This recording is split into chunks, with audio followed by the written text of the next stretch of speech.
janvier dernier, 2 salons se sont tenus au CNIT La Défense à Paris. Le salon Progilog sur les logiciels logistiques et la semaine de la traçabilité. LSA a sélectionné pour vous les principales innovations qui vont révolutionner la distribution de la ferme au magasin. En vedette cette année, cette toute petite puce de quelques millimètres qui peut recueillir des milliers de données. Pour voir toutes ces applications, suivez-moi.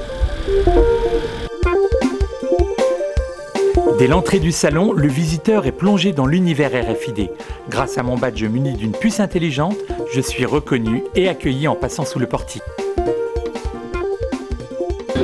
Bernard-Jeanne Bello, vous êtes un des plus grands spécialistes français de l'RFID. Alors expliquez-nous à quoi sert et comment fonctionne cette petite puce.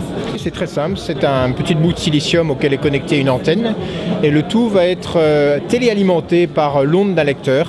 Et en retour, cette puce va envoyer un signal qui est un identifiant et après un dialogue va s'établir entre le lecteur et la puce et on va pouvoir ainsi échanger des informations à distance, sans contact, donc par radiofréquence.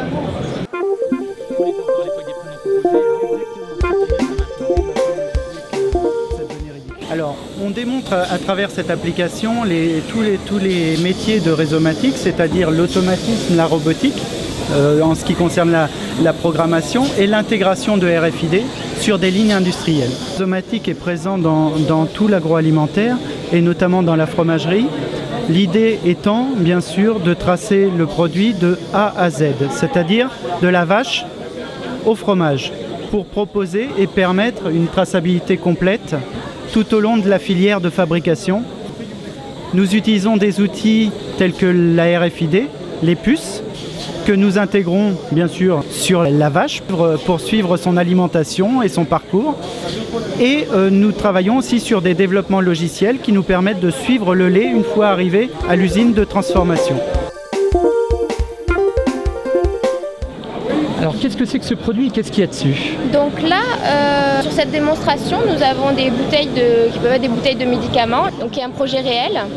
Et donc sur lesquels on a mis des étiquettes RFID pour aider au niveau de la production et de la traçabilité logistique, mais aussi pour lutter contre la contrefaçon. À la fin de production de Pfizer, et vous avez une boîte où vous avez vos médicaments. Donc le carton passe sur le convoyeur. Bon là il est ouvert mais ça fonctionne aussi fermé bien évidemment. Et donc vous pouvez scanner le contenu du carton. Donc là vous avez 48 bouteilles. Et donc là vous pouvez voir, les 48 bouteilles sont identifiées.